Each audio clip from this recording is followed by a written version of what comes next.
அனைவருக்கும் பொங்கல் வாழ்த்துக்கள்.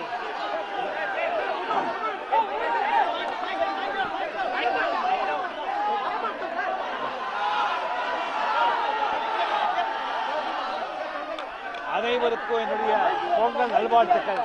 எல்லாரும் நல்லா இருக்கணும். முக்கியமாக விவசாயிங்க இந்த நாட்டோட முதுகெலும்பு. அவங்க சந்தோஷமா ஹாப்பியா இருந்தாதான் எல்லாரும் ஹாப்பியா இருப்பாங்க. நன்றி, வணக்கம்.